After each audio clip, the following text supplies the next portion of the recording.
What's up everyone, welcome back to the channel. I know it's been a few months since the last video I uploaded.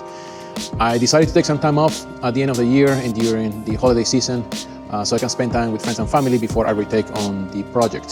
The car was gone also for almost 2.5, close to 3 months. I sent the car to get color PPF, so the car is actually behind you, came back. So I got color PPF changed, and then I sent the car to my friends at Top Coat so they can do a full body panel alignment so everything is up to expect. My plan was to work on some more 3D scanning for some parts on the car, start working on the carbon fiber parts that I was working on before I sent the car away. And well, things didn't go as planned. I had to take care of some family matters and that took most of my time. And I couldn't work on the project as much as I wanted to. I was working on the project very few hours in the week. And to be honest with you, I didn't think that I didn't feel like it was right to just post videos for the sake to post videos without showing any actual progress.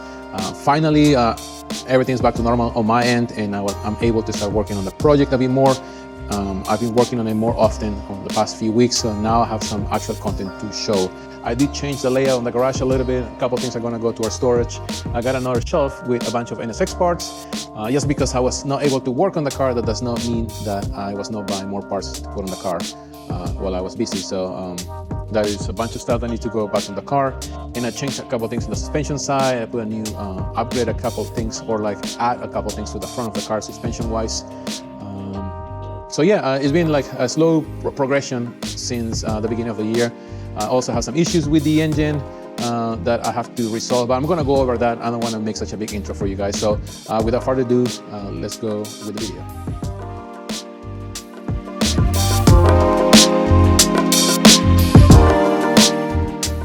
During the winter time, I was able to pick up a set of race Grumlights 57 Extreme wheels, 18-inch on front and 18-inch out back, as well as a custom Rotora big brake kit with an NSX logo on it to complement the overall look of the car.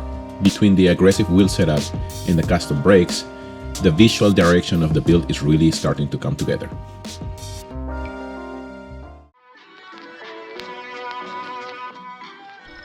This is what the weather in Maryland looks like for about 9 months out of the year. Fairly steady temperatures around 16-17 degrees. That is perfect for making carbon fiber parts in your garage without needing much heating or insulation. Unless, of course, you have the brilliant idea of trying to do this in the middle of the winter like I did. I couldn't keep the temperatures hot enough in our garage to allow the resin to cure, so I decided to come up with an idea. So I'm sure you remember this bay right here when we used to have the river car, the yellow car, and the 05 NSX. So I put a tent in it, and this is kind of what it looks like now. Is 20 by 10 car tent, and we put 2 heavy-duty tarps on top, and there is a heater inside of it that after testing we actually tested a couple of heaters that will allow us to keep proper temperature in there, and we finally found the proper combination. Let me show you inside so you see how it looks. All right, so I'm inside of the tent, or the carbon fiber tent that we to develop our molds and carbon fiber parts. I haven't made any carbon fiber part yet. One of the molds is ready, and the reason why I started with one, I was planning to do all of them in one sitting, but since I have issues before with delamination, the resin not curing properly, I didn't want to take the risk to ruin all my new molds again. This is the tent. I was able to keep the temperature at 70 degrees constant end of beginning of March, April, and I was doing some testing. Some of the molds came out terrible. I was able to finally fine-tune my process because I have to 3D scan, 3D print, glue the molds together, and prep is very important, and the materials that I use also very important. I have to work on that, but I finally got one, and I'm gonna test it first, and if that works, then I know for sure then all the other molds that I have are gonna work. They're gonna be fine for me to those parts. This is a sneak peek of all the molds I made so far, including the NSX Targa Top mold that I tried to make in the past, but due to issues with the temperature and curing, that mold is no longer usable. But I did learn my lessons, and I'm ready to give it another shot.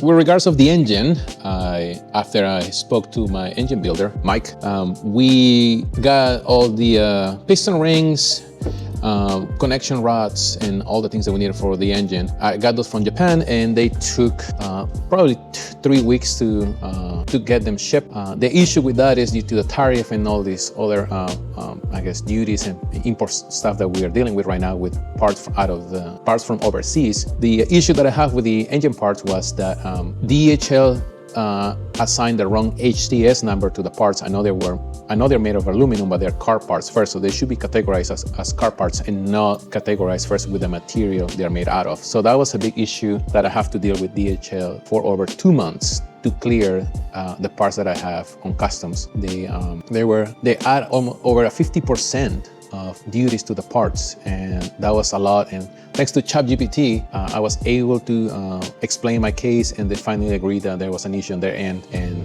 after, I was willing to pay the fees and duties, but 50%, that was a lot. So luckily, I was able to address all the situation. The parts are here, and they are already with my engine builder, and the engine should be here within the next 2-3 weeks. I would say by the beginning of June, I should have the engine back, and I'm excited about it. Finally, everything is coming into place after a lot of delays and things that they were completely out of my hand, but you just gotta keep on going. So that's in regard of the engine.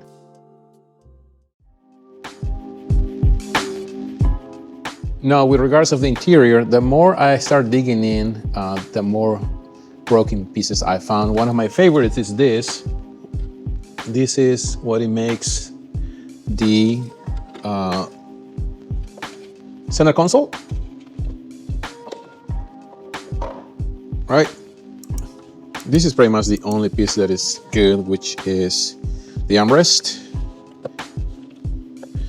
Probably gonna have to steam clean it.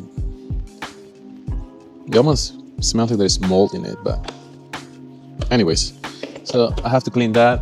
This is broken and moldy. So my plan is 3D scan this whole piece and trying to recreate this and have it as a file. You see there's a hole here, it's broken there. There's like a guide here that is missing. So let's see if I can work some magic. Well, this thing is broken too. So I removed the leather, and I'm gonna have to recreate this piece and potentially, I don't know, make my own out of ABS, I guess. I don't know if I'm gonna print it like this or printing flat. I still have to figure out. But yeah, I'm gonna give it some testing, see if what can I come out with. But yeah, so these two are broken, so I'm gonna 3D scan that and I'll post some pictures of that in our social media accounts. Well, I usually put more stuff on Instagram. So that is in regard to one of the interior parts. I also revised our sound system. So now it has a cover plate for the sub, and I relocate the subwoofer, the amplifier towards the bottom, so it will look something like this. And that way the amplifier and the sub can be on one piece. Even though I was not able to work on the car in the garage during the winter, I was still able to make some progress behind the scenes. I revisited some older 3D scans like the headlight rear caps, NSX style bracket and mesh, as well as the plate light brackets and lens, among other parts that I scanned in the past. My idea is to recreate several parts that will eventually go back onto the car. It is one of those projects that takes a lot of time up front, but it pays off when you are trying to restore pieces that they are damaged, unavailable, or simply no longer produced. I also installed a new set of windshield washer hoses and nozzle, along with a Foundry 3 front support bar to add some strength and rigidity to the front of the chassis. Since this is the area where the car was previously damaged, I figured it was a good opportunity to strengthen the front while everything was apart.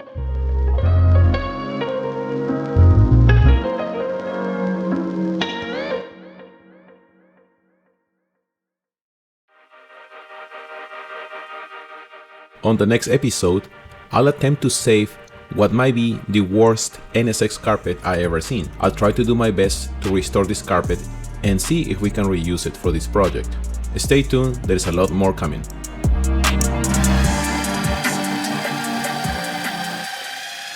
Thanks for watching. Don't forget to like and comment our videos. Please consider subscribe to our channel, as well as visit our other media accounts at Helix Auto Works on Instagram and Facebook.